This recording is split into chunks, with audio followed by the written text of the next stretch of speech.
And finally, I just think we have to name what's going on. You know, we're not naming it. We're not connecting the family abuse and women escaping to the country escaping, which is a kind of aha, you know, for a lot of people. It kind of explains a lot of what's going on. It's both healthy in its caution and encouraging in its positive idea of moving forward.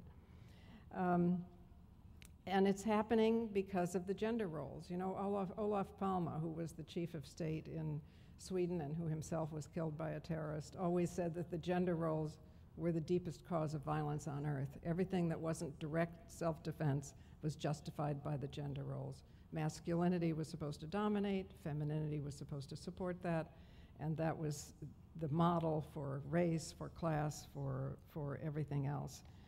So I don't know, I mean, we all need to think about how to name things so we understand, but I think of a whole raft of crimes as supremacy crimes.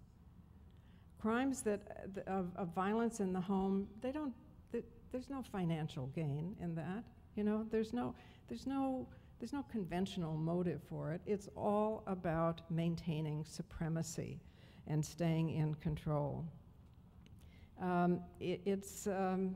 You know, think about all of the so-called senseless killings. You know, that is, people who go into the post office or and murder people they don't know. Every single one of those has been a male human being, white, and not poor. I mean, exactly the people who, through no fault of theirs, have been hooked on supremacy, on the idea that they have a right to dominate. And when they can't dominate and many other elements are present, they go crazy. The same is true of serial murders. Every single serial murderer is, I mean, you know, if they were all people of color, would we hear about it? Right. If they were all women, would we hear about it? Yes. Do we characterize it this way? No. When all the school killings, the headlines are what's happening to our children. Excuse me, it's not our children.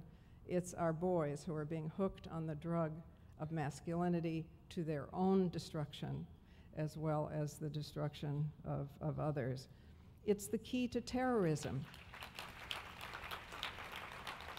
If I had written Mohammed Atta's story, remember he was the man who led the attack on the Twin Towers. If I had written his story, no one would have believed it, I think, because it's so. He had been ridiculed every day of his life as a little boy because he was not masculine enough. He had sisters. His father said, "Oh, your sisters are better men than you are." He went to Germany to become an engineer. He worked very hard, but he wouldn't accept his diploma because it came from the hand of a woman. He left a will saying that his body should not be touched by a woman. I mean, you know, it is a drug, an obsession with masculinity that is so clear in terrorism, and it is so clear in sex trafficking and prostitution. The men who go to prostitutes are men who believe they can't function unless they're in control, unless they're dominating. That is what it's about. If in the degree of prostitution is in inverse proportion to the degree of equality. The more equality there is between men and women, the less prostitution there is. The more inequality there is, the more prostitution there is. And of course, prostitution is not present in every society. Don't let them tell you that. And it is the market. It creates the market for sex trafficking. There are now, if counting counting labor and trafficking, there are now more enslaved people in this world than there were in the 1800s, because transportation is so much easier and it's a reusable resource. Human beings. The people I get who write me, who understand this the best, are men in prison. They write me and they say, okay, I get it now. I understand that body invasion, that rape, that forced prostitution. I understand that body invasion is a different magnitude of crime. Getting beaten up is terrible. Having your own body invaded is something even more long-lasting. But we can escape these old hierarchies together if we name them, if we connect them, and if we understand. And I will say to the women in Zambia what I have seen here today and in South Africa, and the women who are coming from many, many different countries. And I say to you as a note of hope that what they are doing there is growing food and taking control of the, you know, part of the colonial problem, part of what it brought was to register land in the men's names, even though it was communally owned, so women lost control of agriculture and so on. And I was there last year.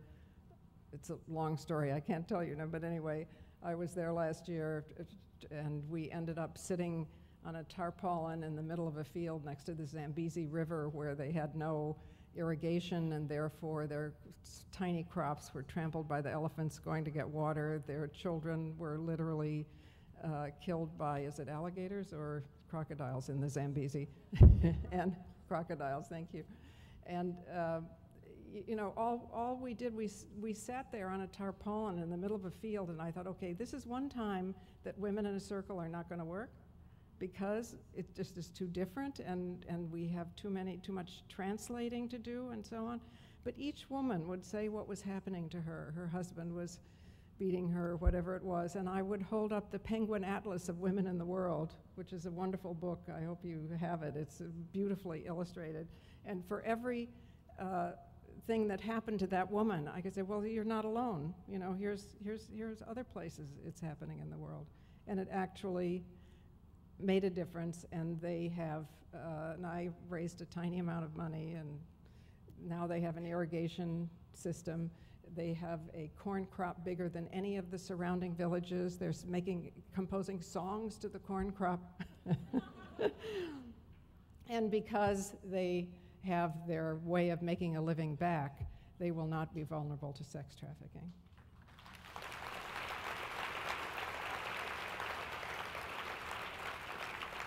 So I thank you from the bottom of my heart, and I just say, if those 40 women sitting on a tarpaulin in the middle of the field in Zambia, forbidden to work even in the tourist trade, you know, with no other resources but themselves, if they can do it, we can do it. Thank you.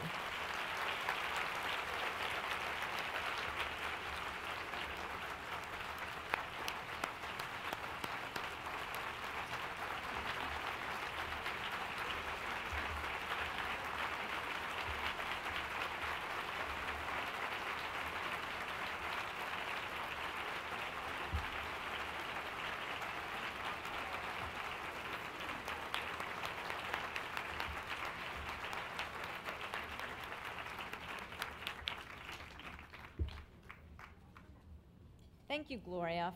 What inspiring words. And thank you, everyone, for joining us today for the 24th Annual Luncheon and for your generosity.